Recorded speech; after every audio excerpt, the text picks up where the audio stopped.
Good morning from Shanghai. I am here for a little while, and today I'm taking you along to lunch, a quick stroll in the mall, and a grocery store run. So, okay, let's go. We had Chaoshan style hot pot today from the region of Guangdong.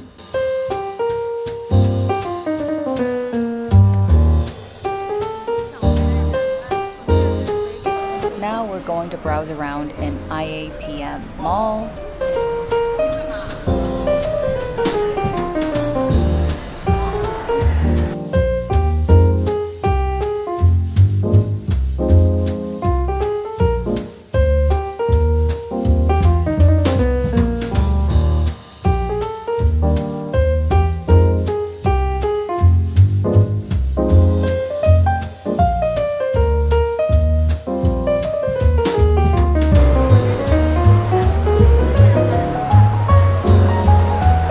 My friend is looking for skincare in Muji, so here we are testing things out.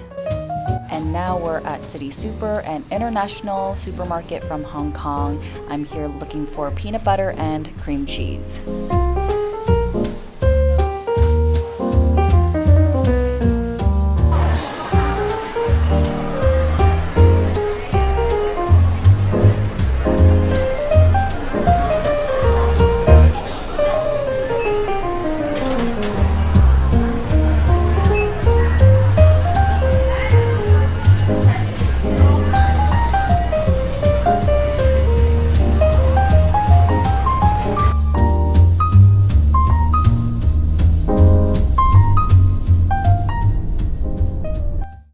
So I wanted to show how I consume Chinese red dates, and yes, they specifically have to be Chinese red dates. Other types of dates I am not familiar with, but I'm pretty sure they don't have the same kinds of benefits as Chinese red dates. You'll be able to find this on Amazon. You'll be able to find this easily online at your Asian grocery stores. These ones here are like huge. They're like bigger than usual because they're actually meant for snacking. I don't have the habit of snacking on Chinese red dates, so I'm going to convert these into smaller pieces and put them in a container. So whenever I want to have them in my tea, I'll probably just take a handful and just dump it in some boiling water. I like to have a nightly ritual of having hot tea after dinner, either something calming, caffeine-free, and this is a really good extra ingredient to just dump in there. If you like sweet teas, instead of adding a sweetener or even honey, add a handful of this and this sweetens your tea. So these are how it looks like. So they're really good for replenishing and tonifying blood, strengthening your qi, which is basically your vital life force and your energy. It boosts your energy and it helps with your immune system. For women especially, it's really good because it replenishes blood. Chinese people usually like to make soup and they add a couple things of these, and it not only sweetens the soup a little bit, but also can add in the beneficial health elements. So it's extra nourishing. Not only that, it's pretty high in vitamin C. It's a good source of vitamins and minerals as well as antioxidants, but this is warming. So if you have a body type that is on the warmer side or hot, I would take this in moderation. My body type leans towards more cool and cold, but that's with a lot of women. That's why it's especially good for women. I grew up hearing them say to remove the seed because it is hotter in nature, and especially if you're going to boil in a soup or like keep cooking it, it will release more hot energy into whatever you're consuming. They do sell this at the grocery store with the seed already removed for you, but I heard that it's not very clean. I don't know. It's always these aunties and grandmas who are always like, buy it in its original form and you can remove it yourself because that's the most hygienic, cleanest way. So just cut it like this and then see. And the seed in here, just kind of like pick it out. Try not to remove as much of the meat as possible. So that's the seed. Just going to remove it and keep this. You could keep it in this size or you can make it smaller. It doesn't really matter. And then dump it in a container. And then you can put it in a Tupperware or airtight container and put it in the fridge. I don't know if I have one here because this is not my kitchen.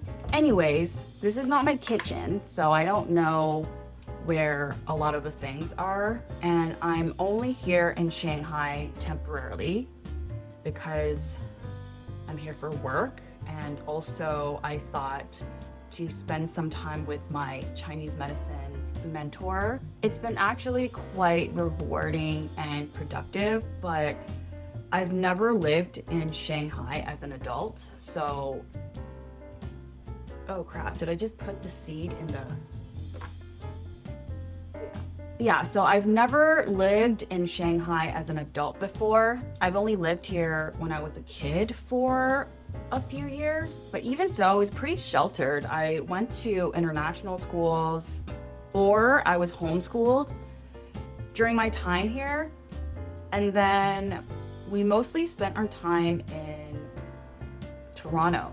So we bounced between Toronto, Hong Kong, and Shanghai when I was a kid.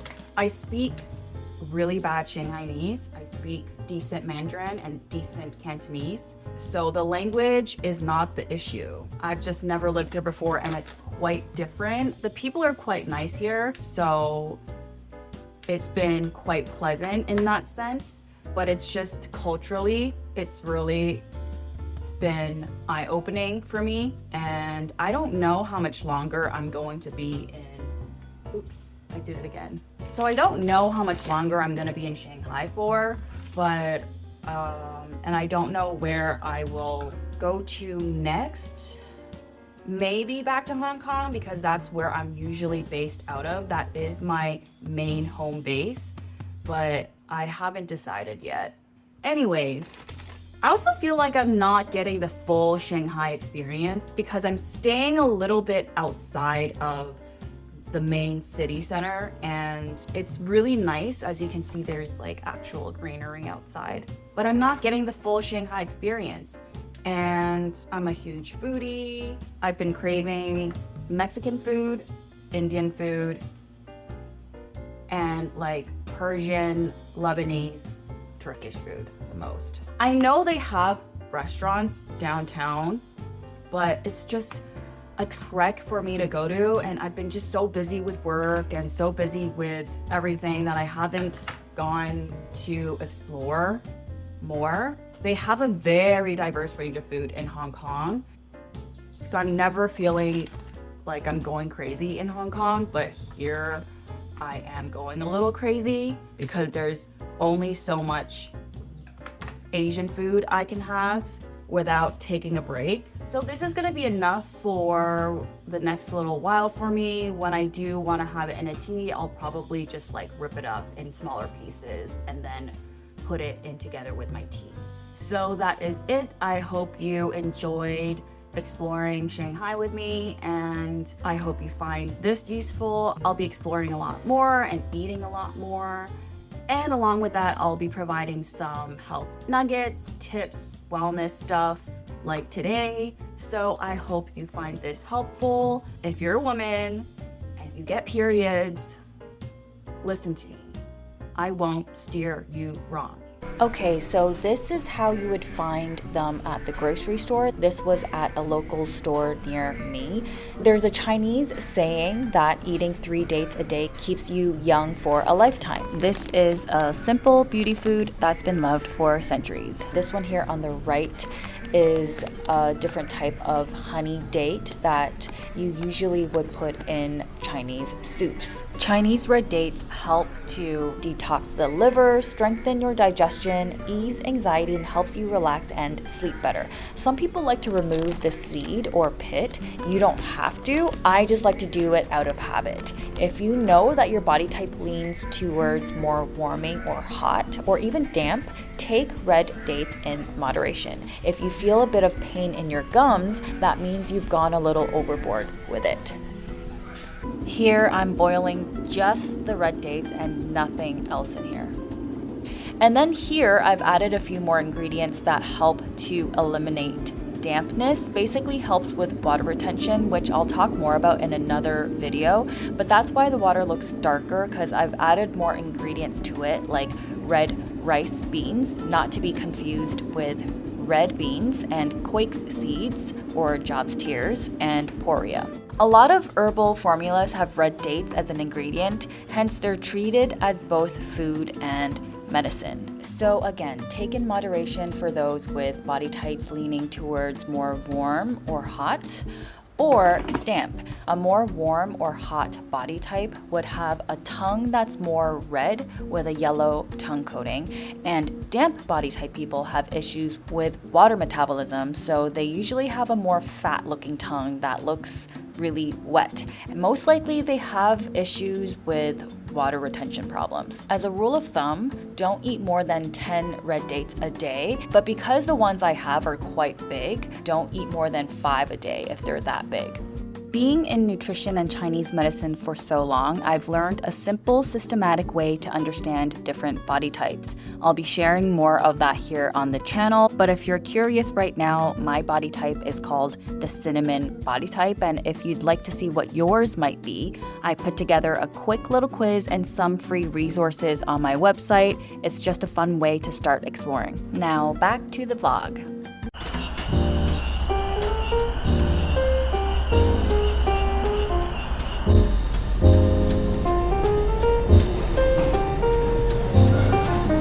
Today I'll be traveling into downtown to meet up with some friends for lunch.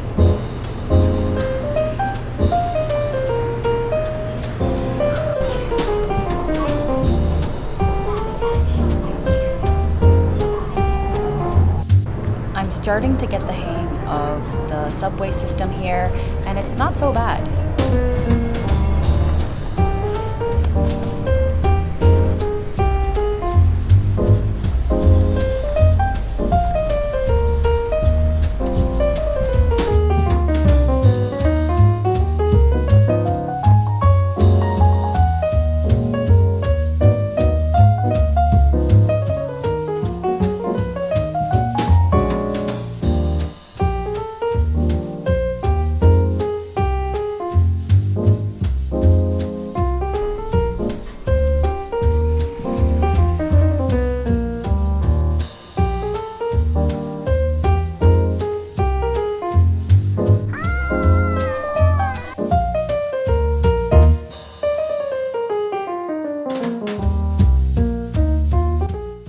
The food here was excellent. This was definitely more of a fine dining experience, and so it was on the more pricier side. But everything here was delicious.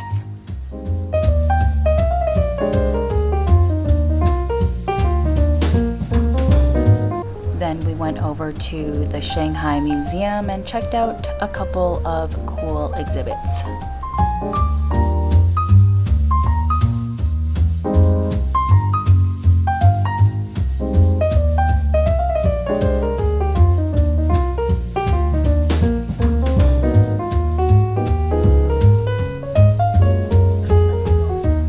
如果佢一個石咧，如果你刮開佢咧，佢嘅色，你可以聞到個香味，聞到玫瑰花嘅香味㗎。係玫瑰花嘅木，係啦。咁佢多數 My uncle visiting from Toronto was just telling me about the types of wood that they used for traditional Chinese furniture. And the specific one he was telling me about was made out of rosewood, one of the most prized woods in Chinese furniture history. And that if you smelled it, you would smell the fragrance of rose.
Okay, back in suburbia now. Thanks for spending time with me and see you in the next video. Bye!